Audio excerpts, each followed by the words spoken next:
You can have your mission statement, you can have your credo, you can have this like the vision of where you're going. But if you don't give your people the key on how to operate within the map of your business, with people, with relationships, by defining your culture very clearly and readily for them, and exemplifying it in the way you lead, and reinforcing it regularly with real life interactions and experiences, it's not going to take root and change the business for the positive. Mm-hmm. And what we learned along the way by trial and error and lots of failing forward is, if we talk about something once every couple of months, or we stand on a stage in an annual event and we're rah-rahing this thing that is supposed to be part of our culture, and maybe we're doing our best to live it out, but we're not regularly using it to better the business, to clarify, to define, to create examples out of, it's not going to stick.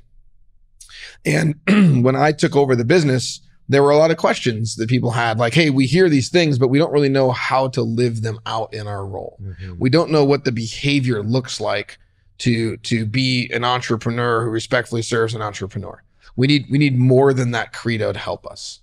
And so we went out on a little journey, and we spent 3 or 4 months listening a whole lot, talking to a lot of people to understand kind of how they would define things, what they would refer to them as. We read a lot of books. We hired a couple of consultants and we drew a map out, and we had like 16 or 18 things that we thought were, we call them tenets now because we had to come up with the right word about what they are, but modes of operating, expectations, things in the business that define how we're going to operate within the business. We cut it down to 10 and organized some things around them. We created these podcasts and released all this information and these articles and these examples. But that was just the introduction. Mm-hmm.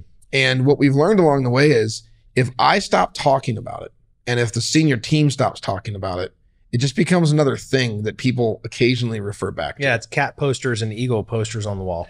And we did a really good job for like a year, really reinforcing this. And then we kind of were like all leaders, like, hey, we told them, they got it. Let's move on to the next thing. Check. And we've learned in the last several months that this is not something that is as deeply rooted in the business as it needs to be. And it needs to be talked about more. And what I have found is the most opportune times to talk about it is when there's an example that is somewhat public of a team or a person or a project or a process that is not honoring the culture.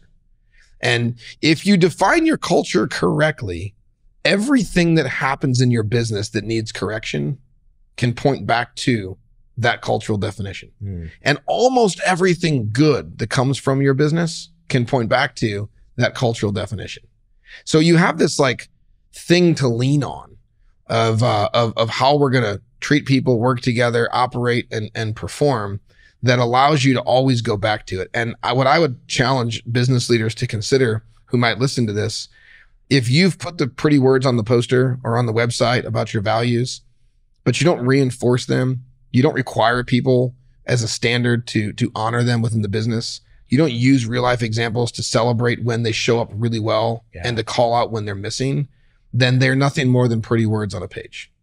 And that is on us at the top of the business first to embody and change that.